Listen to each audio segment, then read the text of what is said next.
আসসালামু আলাইকুম। সবাই কেমন আছেন? আল্লাহর রহমতে আমরাও ভালো আছি। তো সকালবেলা থেকেই শুরু হয়ে গেল আমাদের কাজকর্ম। তো গ্রামের মানুষের প্রত্যেক দিনের নিত্য নতুন কাজগুলো আপনাদের কার কার ভালো লাগে অবশ্যই কমেন্টে জানাবেন। আমরা সকালবেলা ঘুম থেকে উঠে সারাটা দিন এত পরিমাণ পরিশ্রম করি, যেটা যারা গ্রামে থাকে তারাই বুঝে গ্রামের মানুষের কতটা পরিশ্রম দিতে হয়। এত কাজের পরেও আপনাদের সাপোর্ট ও ভালোবাসা পাওয়ার জন্য আমি কিন্তু প্রত্যেক দিন ভিডিও দিই আপনাদের কাছে। আর ভিডিও করতে কতটা ঝামেলা আর কতটা কষ্টের তা নিশ্চয়ই আপনারা যারা ব্লগার আছেন সবাই জানেন। তাই আপনাদের প্রত্যেকের কাছে অনুরোধ রইল আমার ভিডিওটা অবশ্যই লাইক দিয়ে দেখা শুরু করবে। আর যারা ফেসবুক থেকে দেখছেন তারা অবশ্যই লাইক, কমেন্ট এবং শেয়ার করে দিবেন আমার ভিডিওগুলো। আলহামদুলিল্লাহ আমাদের ছোট ছোট নারিকেলের গাছগুলো এখন বড় হয়ে যাচ্ছে। আর 2-3 বছর পরে হয়তো বা নারিকেল ধরতে পারে। তো এইখানের মধ্যে আমাদের কিন্তু অনেক গাছ আছে, নারিকেল, সুপারি, লেওয়া, তারপরে আমড়ার গাছ আছে, দারচিনি, তেজপাতা সবগুলো গাছই প্রায় আছে। আম গাছ আছে, জামরুল গাছ আছে। তো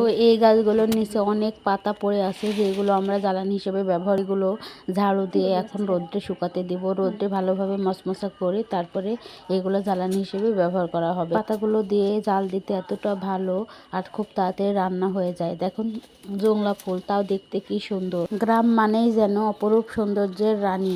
যে কোনো কিছুতেই গ্রামের সৌন্দর্য ফুটে ওঠে। গ্রামের এত অপরূপারু যেটা আমরা শহরে কি অন্যান্য জায়গায় পাই না। শুকনো অনেক নারকেল পাতা ছিল, ডাল, এইগুলো আমার শাশুড়ি মা কেটে দিল আর আমি এক জায়গায় রেখে তারপরে বাড়িতে নিয়ে আসলাম। আর পাতাগুলো ঝাড়ু দিয়ে দিল, সেগুলো আমি তুলে আবার আমাদের বাড়ির বারান্দা মানে বাড়ির বাইরে যেখানে রোদ লাগে সেখানে এনে শুকাতে দিলাম। এখন সেটা ভালোভাবে নেড়ে চেড়ে দিচ্ছি লাঠি দিয়ে, কারণ এর ভিতরে অনেক কাঁটা থাকতে পারে, হাত দিতে নেওয়া যায় না। এই যে লাঠি মানে কারোল বলে যেটা গ্রামের ভাষায়, সেটা দিয়ে নেড়ে দিচ্ছি। অনেক রোদ্রের তাপ, এটা এমনিতেই মচমচা হয়ে যাবে। 1-2 ঘন্টা যখন থাকবে তখন মচমচা হয়ে যাবে। তারপর রান্না শেষ করতে করতে 12টা 12:30 বেজে যাবে। অতক্ষণ সময়ে এগুলো অনেক মচমচা হয়ে যাবে। পাতাগুলো রোদ্রে শুকাতে দিয়ে এদিকে দেখি বাটা মাছ নিয়ে আসছে, 1 কেজি হবে। তো এই মাছগুলো এখন কেটে নিব। তো এই মাছগুলো দিয়ে আজকে দুপুরে রান্না করব। বাটা মাছের ভুনা করব। আর কি রান্না করব দেখি। তো মাছগুলো কেটে নিচ্ছি, কেটে ভালোভাবে ধুয়ে পরিষ্কার করে নিব।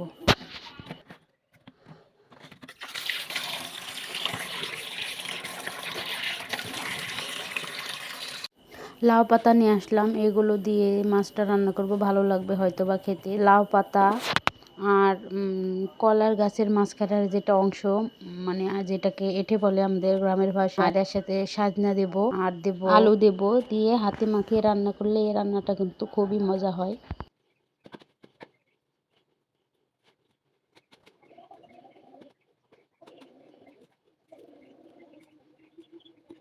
আর এদিকে করলা কেটে নিচ্ছি, তিতা করলা আলু দিয়ে ভাজা করব। আমি যেইভাবে তিতা করলা ভাজা করি সেইভাবে আপনারা ভাজা করলে তিতাটা খুব কম লাগবে আর খেতেও খুব মজা লাগবে।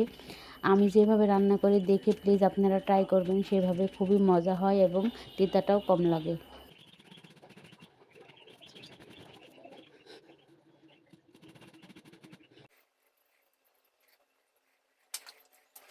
খালি মাছ পেঁয়াজ দিয়ে ভুনা করব। এই বাটা মাছগুলো তো হাতে মাখিয়ে নিলাম, আমি কষিয়ে খুব কম রান্না করি। আর এদিকে সাজনা হাতে মাখিয়ে নিয়েছি।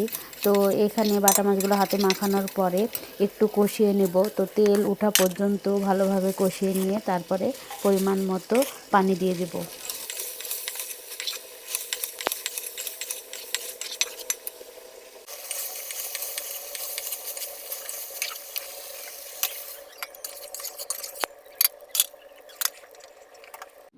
আলহামদুলিল্লাহ মাছের ভুনাটা হয়ে গেছে। আর এদিকে সাজনা, লাউ পাতা, তারপরে কলার গাছের এঁঠে, এগুলো দিয়ে যেটা রান্না করলাম সেটাও রান্না হয়ে গেছে। মাশাআল্লাহ, খেতেও খুব মজা হয়েছিল।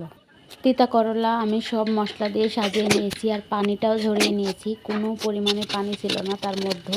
এখন তেলের উপরে পেঁয়াজ রসুন দিয়ে ভালোভাবে মানে ওইগুলো হয়ে গেলে এখন এখানে তিতা করলা দিয়ে দিব। আর এখানে আমি একটু পরিমাণে পানি ব্যবহার করব না, কারণ পানি ব্যবহার করলে তিতা করলার তিতা ভাবটা বেশি লাগে। তো পানি না ব্যবহার করে ধীরে ধীরে জাল দিয়ে আমি এটা বারবার ঢেকে দেবো আর বারবার নেড়ে দেবো। এইভাবে নেড়ে চেড়ে নিলে কিন্তু এই করলাটা খুবই মজা হয় খেতে।